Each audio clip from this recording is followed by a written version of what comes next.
Bueno, hoy tengo el gusto de tener una invitada muy especial, a Gabriela Catarinela, que es una persona a la que he aprendido a admirarla. Y después de leer el trabajo, la publicación, la semblanza que le hicieron a ella y a la Galería Talentum en la revista CR, que recomiendo que la busquen y la vean, porque es una linda semblanza, me sentí muchísimo más inclinado para invitarte. Bueno, además, como ustedes han oído en este programa, soy un verdadero y ferviente admirador de las mujeres luchadoras que han superado el cáncer, como fue el caso de mi esposa Nuria. Bueno, Gabriela lo tuvo 2 veces y eso pues es todavía una razón más de reconocer tu valor, de que sos una sobreviviente, una luchadora, un ejemplo para todas y para todos. Y bueno, no lo viví en carne propia, pero sé lo que es levantarse de un padecimiento de esa magnitud.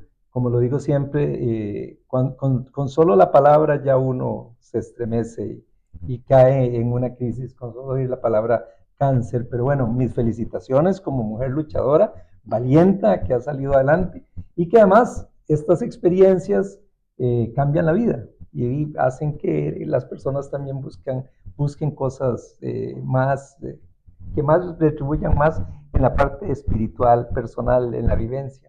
Pero bueno, es un gusto tenerte aquí. Ya más bien hablé mucho y pues te he seguido la pista en la parte, en tu vinculación con el trabajo en el arte y con lo que ha significado toda la lucha por la galería, que repito, en la revista CR hay una linda semblanza. Pero hoy me gustaría tocarte más bien otro tema de inicio, porque cuando estabas en la escuela ya en el anuario te ponían que ibas a llegar a ser escultora, ¿verdad? Ajá. Al final terminaste de microbióloga, parasitóloga, pero al final terminaste en el mundo artístico. Pero hablando de escultura, hay tanta parte de nuestro patrimonio cultural y nuestro patrimonio en general artístico del país que vos has hablado de eso, cómo lo estamos perdiendo y cómo rescatarlo. Y me gustaría empezar por ahí. ¿Cuál ha sido tu experiencia en esa parte de la pérdida Ujú. eh, del patrimonio artístico en Costa Rica? Ok. Bueno, muchísimas gracias por invitarme al programa. Para mí un honor, en realidad, desprevenida vine hoy y me siento súper halagada de estar aquí y sobre todo con esa bienvenida que me diste. Yo quiero, con respecto a la bienvenida, aclarar una cosita. Para que a la gente no le dé pánico tener cáncer de mama o no tener pánico de pasar un momento difícil, sea cáncer, alguna otra enfermedad. Yo creo que hay momentos en la vida, y los tenemos todos, yo ese, alguna persona, algún otro tipo de crisis, yo creo que el aprovechar la crisis es beneficioso porque si vos dijiste nos pueden cambiar la vida, pero en mi caso, yo soy el fiel testimonio de que la vida cambia para bien, para la bien. Hay un momento en que se detiene en su vida y uno tiene que decir persisto o resisto, pero después uno sabe que si uno pasa por esa turbulencia, la vida le va a florecer. Y hay un mensaje que llega y uno sabe que eso va a pasar, aunque uno crea que no, porque a mí, como vos dijiste, tuve cáncer 2 veces. Entonces, el primer cáncer, yo pensé que esa era mi prueba. Volví al laboratorio a trabajar, ya volví desde otro lugar, ya volví, según yo, artista, porque mi deseo, mi galería es producto de tratar de apoyar a un artista, pero yo también quiero ser artista. Yo también pinto, me metí a clases de pintura, mantengo, la galería ha sido también una plataforma para mí, para mi crecimiento personal. Entonces volví desde otro lugar, pero sin embargo, después de que vuelvo, a los 3 años, tengo otra vez cáncer. Entonces ahí sí, no me sentí tan segura como ese mensaje que yo les quiero dar ahora, que eso pasa y que después vamos a florecer. No, mi segunda vez, yo ahí sí sentí que llegaban de arriba ya a recogerme. Sí. De arriba digo para no decir de otro lugar, ¿verdad? Porque uno no sabe si para dónde realmente, ¿para dónde sí, sí. Sí. La cosa es que en ese momento sí yo sentí muchísimo miedo. Entonces lo primero que dije, ahí ya con amor al arte, es primero expongo todo lo que he logrado hacer en estos 3 años, todo lo que he aprendido, y hice una exposición que se llamó Viva la Vida. Viva la Vida porque era el nombre que yo le había puesto antes de saber que tenía cáncer otra vez, pero claro, yo no estaba tan segura si iba a vivir. Claro. Entonces es Viva la Vida, me lanzó como al mundo del arte, fui al Centro Cultural de México, hice una exposición que tengo catálogo y todo como cualquier artista. Yo digo que ha tenido una trayectoria enorme, la mía era una trayectoria de hormiga, unas obras también de hormiga, pero yo sentí un orgullo personal grandísimo y lo hice. Ahí cuando yo me di cuenta que seguí en el camino, entonces sí soy fiel y afirmante y doy gracias a Dios de haber pasado por ese mundo escabroso, porque la vida me cambió para bien. Sí, totalmente, te entiendo. A mí me atropelló un tráiler mientras hacía bicicleta y la gente que me ha conocido, bueno, yo obviamente lo siento, pero la gente que me ha conocido es muy enfática en que hay un Antonio distinto después del accidente, mucho más humano, mucho más cercano a la gente, que valora más el día a día, ¿verdad? Y que no era aquella carrera por alcanzar metas y trabajar, producir activismo político, sino que una persona mucho más reposada y valorando más las cosas. Y valorando eso que dijiste, sí, valorando a las personas, además, valorando al país, sí, valorando a los ciudadanos, valorando lo que realmente tenemos y que importa. Sí, definitivamente, así es. Pero bueno, este diálogo que acabamos de tener es tan importante para la gente que lo haya podido escuchar y que haya podido percibir esto, porque este es el día a día de muchas personas y de muchas familias. Sí. Y el dar ese voto de confianza, de apoyo, de que se puede salir adelante, abrir un mundo mejor para todos después de una prueba como la que vos viviste, la como que la que vos viviste. La mía, claro, la mía más pasajera, ¿verdad? Por lo mío fue un tema de 2 operaciones y recuperación, pero en el caso de un cáncer es mucho más difícil con la quimio, con la radio, con todo el proceso. Con las cirugías. Con todas las cirugías. Y donde uno pierde cosas que, digamos, por ejemplo, yo no tengo mis 2 pechos, o sea, a mí en la segunda me quitaron los 2 pechos, y para mí era algo súper importante para mi feminidad, y porque yo estaba joven, o sea, cuando empecé tenía 46, y cuando me quitaron los 2 pechos, iba a cumplir 50, no, fue en el 2011, iba a cumplir 51, o sea, pero no los tenía. Entonces para mí era algo importantísimo. Y después yo seguí siendo la misma Gabriela, tal vez con mucho más aquí, y que esto no me marcó diferencia. Claro. O sea, yo sentí que yo quedé una mejor persona, una mejor versión de mí misma. Claro, claro, no, lo entiendo perfectamente por lo que vivimos nosotros en casa y repito, es que el solo hecho de que a uno le digan la palabra cáncer ya es un golpe tan fuerte, ¿verdad? Ya es asociado con muerte, ¿verdad? Pero tal vez podemos aprovechar para quitarle el miedo a las personas al oír esa palabra, porque ahora hay infinidad de tratamientos. Claro. Desde que yo lo tuve ahora, ha evolucionado la ciencia muchísimo, muchísimo. Y cualquier otra crisis es poder uno aprovechar el tiempo. Yo a veces digo, yo soy como una canción de Julieta Venegas, que dice, yo soy como el agua del río y por el cauce me dejo llevar, porque aprendí que la vida, por todo lo malo, algo bueno te da. Claro.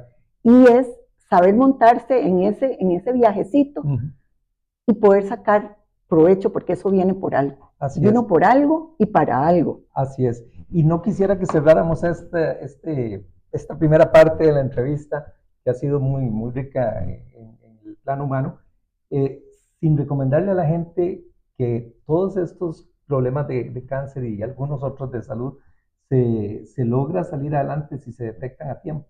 Y entonces que hay que hacerse el examen de mama, que los hombres tenemos que hacernos el examen de próstata, superar prejuicios, etcétera. Pero eso es lo único que garantiza la posibilidad de la curación. Porque cuando se llega a tiempo, con un diagnóstico a tiempo, la persona sobrevive. El problema es cuando ya se llega tarde, el cáncer ya no está capsulado, ha ido a otras partes del cuerpo y ya la curación es mucho más difícil o no es viable. Ujú. Por eso es que el autoexamen, en el caso de la mujer con el cáncer de mama, en el caso del hombre con la prueba de sangre, con el antígeno, pero sobre todo después de cierta edad, no soy médico para decirle edad, pero todos podemos consultar con alguien después de cierta edad la prueba del examen de próstata con los médicos. A mí el urólogo que veía antes, porque falleció, Héctor Morales, me decía, es el minuto que salva vidas. Ajá. Y la verdad es que sí, es menos de un minuto que salva vidas. Pero Esos bueno, exámenes. no perdamos la prevención. Ajá, la prevención. Y yo te quitaría, con todo respeto, el cierta edad. Yo Sí. creo que uno es dueño de su cuerpo, uno lo tiene que conocer y los cánceres avisan, hay cambios fisiológicos, tanto para el cáncer de próstata como para el cáncer de mama, hay cambios que si uno Lo percibe, debe de consultar. Sí. No los pasemos por alto. No, es nada así más. es. Lo que pasa es que lo decía porque en el caso del hombre, no recuerdo si es a los 40 años, que es la recomendación de que a partir de los 40 años el examen físico, Sí. en el cáncer de próstata. Las mujeres a los 40 años empezar con Sí. la mamografía. Con la mamografía, sí. Ujú. Sí, que el examen el tacto, ¿verdad? Ajá. Ya no basta solo el antígeno, que es una prueba de sangre. Sí. Y nosotros tenemos tantos prejuicios en torno a esto, ¿verdad? Hay tantos chistes en el caso de los hombres sobre los exámenes de próstata que hace sí. que no se practique, pero esa es la forma de salvar la vida. Ajá. Pero bueno, volvamos. Sí, bueno, sí, y en el caso mío, las 2 veces. Sí, fue a tiempo. Y yo me lo toqué. Sí. O sea, no fue que la mamografía me dijo, sino Sí, que yo sentí algo y yo consulté. Sí. Uh-huh. Sí. Ok. Bueno, ya que hablamos de eso, pues nosotros, en el caso de Nuria fue curioso porque Nuria empezó con un dolor en el brazo y lo atribuimos a que habíamos estado en la playa con la nieta mayor y la nieta se montaba en los hombros de Nuria y se tiraba a la piscina y después se montaba en los míos y se tiraba hacia Nuria y entonces cuando llegamos a la casa, Nuria empezó con un dolor en el brazo. Al principio, bueno, sí, eso fue por Isabela, ¿verdad? Que se me brincaba y quitó el ejercicio y no pasó. Y entonces dijo Nuria, no, mejor voy a adelantar el examen. Y bueno, adelantó el examen y se detectó y resulta que lo de la mano lo del brazo no tenía nada que ver con el cáncer, con el cáncer propiamente, ¿verdad? Entonces, bueno, para mamá eso fue un milagro, ¿verdad? Para otros sería una casualidad, cada quien con su convicción religiosa, pero fue precisamente. Y es la vida, así es la vida. Pero bueno, dichosamente apareció una señal y lograron, ambas están aquí vivas para estar mucho tiempo. Nada más te hago una corrección, dijiste que estabas muy joven cuando te dio, todavía sigues muy joven. La juventud es un estado anímico. Sí, la juventud es un estado anímico. El arte aporta. Sí, vieras que el arte aporta esa retribución que creo que tiene practicarlo. Yo me siento jovencísimo, no me siento, sí. No me siento adulto mayor. Y no digamos edad, pero yo creo que andamos parecidos. No, eso es mucho más joven que yo. Pero bueno, volvamos a hablar del tema del patrimonio. Para que toquemos un tema de la parte artística, aunque creo que este diálogo fue valiosísimo para nosotros y para las personas que nos... Bueno, pues yo en esta etapa de mi vida, pues pensión, pues me pensioné un poco antes de tiempo. Una pensión que no es de lujo, quiero aclararte. Claro. Sí. Sí, una pensión de la caja y habiendo estado incapacitado un tiempo, o sea que ni siquiera el tope, o sea, pero con la que vivo bien.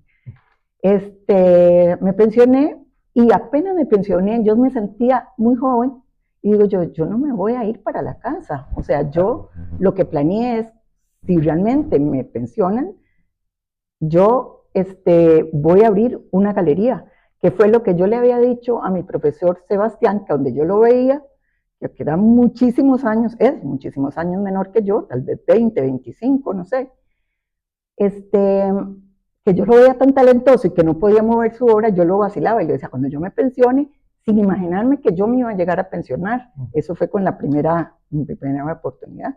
Entonces yo abrí una galería. Entonces en esta etapa, lo que me encanta, yo ahora no soy microbióloga, soy artista y además gestora cultural. siento que las dos cosas me llenan muchísimo. La gestión cultural me ha ayudado a enriquecerme personalmente y a mejorar mucho el arte que yo hago. Pero nosotros nos fijamos mucho y hay una parte del arte y de la cultura que siento que está súper descuidada. No sé si es por el Ministerio de Cultura o por nosotros individuos que no apreciamos el país que tenemos, no apreciamos los edificios viejos, no apreciamos las obras de arte que están en el espacio público. Hay un vacío ahí. Y entonces, yo con esa preocupación y entre mi parte de cultura, había preparado un artículo a raíz de que esto que me preguntaste del patrimonio, junto con mi compañero de trabajo, Guillermo Calderón, que se refería al patrimonio y en específico a una obra en sí, por una anécdota que me pasó hace un par de años. No sé si la cuento, sí, si claro, hay tiempo favor, para contar eso. Tenemos tiempo, ¿no? En buena hora, por favor. Yo soy fan dentro del arte de hacer ensambles, voy a la chatarrera, me interesan montones pedazos de chatarra, si son, ojalá, de un metal como más preciado, como cobre, bronce, incluso hierro. Y un día me llaman de la chatarrera, un día que exactamente ese mismo día fui, que fue 1 de diciembre del 2022. Me llaman de la chatarrera y me dice, tenemos unas piezas para usted, y me pasan unas fotos que te las puedo pasar, las mismas de la chatarrera las tengo, porque no sé si en el programa se pueden poner fotos. Podemos, y me dicen, tenemos unas piezas que a vos te van a encantar, así a vos, porque yo era asidua cliente de la chatarrera. Sí. Y entonces me voy ese mismo día a la chatarrera y veo una bota, pero una bota preciosa, una arma, una mano con un mazo y otra bota por ahí. Unas piezas pero preciosas. Entonces me dijeron, es bronce, las pesan, por supuesto yo las compro. Claro. Ahí tengo la factura, 95,000 colones creo que me costaron, pero son unas piezotas. Me las traigo para la galería y investigándolas veo que dice Parra. Entonces busqué la forma de hablar con Mario Parra, sí, que fue el creador de la obra, y me enteré que esa obra es una obra que está documentada en la Pinacoteca Pincel, que maneja María Enriqueta Guaria. Se llama La abolición de las armas. Me la encontré un 1 de diciembre. Y además la había comprado el Ministerio, en este momento no estoy preparada para decirte si de Justicia o de Seguridad. Pero sí estuvo en el Parque de la Paz. Ahí está el resto de la obra, que la podríamos presentar todos los partes de esa obra, la primera y lo que quedó y lo que yo tengo. Y entonces eso me hizo preocuparme muchísimo por el descuido del patrimonio, porque si a veces nos preocupamos para que al artista le compren una obra, esa obra se compra, la institución la paga, se la paga al artista, ¿por qué va a acabar en una chatarrera? Claro, y menos pertenecerle al Ministerio de Justicia y de Paz. Sí, inaceptable. Es que hemos caído en una visión de la economía del país en donde la regla es que hay que cortar el gasto y todo se asocia con gasto. Igual el gasto es como comprar un tiquete para un viaje como es invertir en una escuela, pero la realidad es que esos no son gastos iguales. Uno es una inversión porque está invirtiendo en los niños, el otro es un gasto, ¿verdad? El otro es un gasto. Y cuando se recorta eso, cualquier erogación del Estado, entonces la cultura, el deporte, menos el fútbol. Soy seguidor del fútbol, cada vez menos si se van a burlar de mí porque soy seguidor de Liga Deportiva Alajuelense. Sí, en mi casa ¿verdad? Son liguistas también. Pero aquí todos los deportes se cortan, menos el fútbol, ¿verdad? Pero entonces todo lo que va para educación, todo lo que va para cultura, eso ni siquiera aparece. Y ya en la época actual hemos llegado a cortar, o se ha llegado a cortar incluso la inversión en comedores escolares, lo que es una barbaridad. Pero entonces la cultura ha dejado de ser una verdadera prioridad para el país. En una visión totalmente obtusa de pensar que eso puede significar un gasto y que eso no reproduce ingresos para el gobierno y probablemente no es electoralmente atractivo, ¿verdad? O no jala los votos suficientes. Pero ojalá que cambiemos ese enfoque, Ese porque enfoque, lo y que vos además contás lo que vos es grave, dijiste que el es país gravísimo. esté pasando eso, ¿verdad? Y eso lo pongo, sin embargo, no es lo más grave. Yo tengo la galería, primero la tuve en barrio Otoya, en barrio Amón, y ahora la tengo en barrio Otoya. En Otoya, sí. Porque me encanta la zona, porque hay edificios patrimoniales ahí, cada vez menos, pero hay un descuido, cero mantenimiento. Estoy como a cuánto del Parque Bolívar, y hasta a veces, o sea, ya vemos cómo los indigentes se han apropiado de ese Parque Bolívar, que si vos haces estos programas, me encantaría invitar a alguien que nos hable sobre ese futuro, qué está pasando hoy con el Parque Bolívar, que nos cuente, pero algo realmente informativo, porque es preocupante cómo estamos en ese sentido. Yo que trabajé en una institución pública, sí te puedo decir que también los presupuestos de mantenimiento son cero. Es más fácil comprar algo que darle mantenimiento a algo. Estamos en esta cosa de que la vida es desechable. Botamos lo que tenemos antes de reparar, antes de rehabilitar, reutilizar, no sé, en las instituciones, por ejemplo, tal vez uno lo practique mucho en la casa. Yo en mi casa soy recicladora. Sí, pero no necesariamente pero en las instituciones el presupuesto era muy, muy bajo. Sí, y hay que tener mucho cuidado con las nuevas generaciones, porque con esta euforia de la tecnología, ¿verdad? De que los niños andan más con el celular y con las tablets que con una bola jugando, ¿verdad? Y de que se ha transformado totalmente no las prioridades, pero digamos el enfoque del día a día en las nuevas generaciones, se corre el riesgo de que toda esa visión cultural e incluso deportiva, ¿verdad? Vayan cediendo lugar a una sociedad mucho más sedentaria y menos interesada en cosas no tecnológicas, lo cual sería muy grave. Sí, estamos ante la sociedad de la pantalla, o sea, la pantalla nos cautiva y nos captura. Así es. Y además, esa pantalla no es una pantalla para hablar de mantenimiento tiene que ser último modelo. O sea, van mejorando los modelos, la rapidez, todo. Entonces, yo tengo algo que me costó caro. Yo tengo un teléfono en mi bolsa que toma fotografías, que vale más que la computadora que tengo en la oficina. Pero si pasan unos 3 años... que hago las tareas porque le pregunto al chat que me diga qué es lo que tengo que responder en el examen, ¿verdad? Ajá, entonces estudio menos. En 3 años tengo que cambiarlo por otro. Así es. Y es un artículo caro. Entonces, yo no sé, yo creo que hemos perdido el rumbo. Yo siento que estamos en el mundo al revés. Había un libro de Eduardo Galeano, El mundo al revés. Bueno, a mí me tocó todavía estudiar con las venas abiertas de América Latina. A mí también. Otra faceta en la vida del autor. Pero bueno, mira, un gran gusto de haber podido conversar con vos. Hablamos de temas más humanos, pero creo que va a ser un programa mucho más rico en lo que le podamos decir hoy a la gente y en lo que nos han podido escuchar.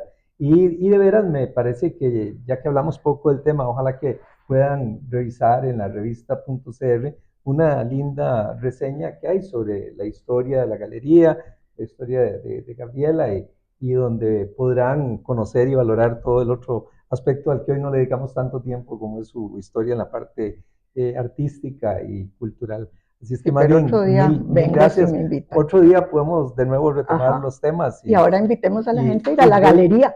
Exactamente. Que la Galería Talentum, que está ahí a la vuelta de la casa, o detrás de Linz, sería Casa Amarilla, como entre Linz y la Casa Amarilla. Entre Linz y la Casa Amarilla. Ahí está una callecita que serpentea, 150 metros, estamos en Galería Talentum. Y que realmente vale la pena visitarla y pueden ahí ver exposiciones y obras y trabajos de muchas personas de muy alto nivel. La vez pasada que estuve, ahí estaban trabajos de mi ex compañero de escuela y colegio, de Fernando Rudín. Ah, sí. No, y nos hemos convertido en un centro cultural. Además. Porque en la casa, nos pasamos a esta casa, que era una casa pues, más grande, más cómoda, pero más caro también. Entonces, para agilizar y que haya más espacio cultural ahí, hemos dividido la casa y tenemos la galería, una galería de diseño artesanal que maneja Adriana Ramírez con el esposo, con Gustavo Cortés. Una galería, o sea, muy interesante que podrías traerla alguna vez al programa porque tienen mucho nexo con el ICT. El ICT ayuda a desarrollar en las zonas, tienen un programa de intercambio con los artesanos. Yo no me lo sé. Qué bueno. Ajá, está un restaurante delicioso que es el restaurante Orvieto. Sí, correcto. Que yo creo que ha sido. Claro, no, he ido varias veces, además he ido en el otro que tiene frente a la Bíblica. Que ya lo cerró.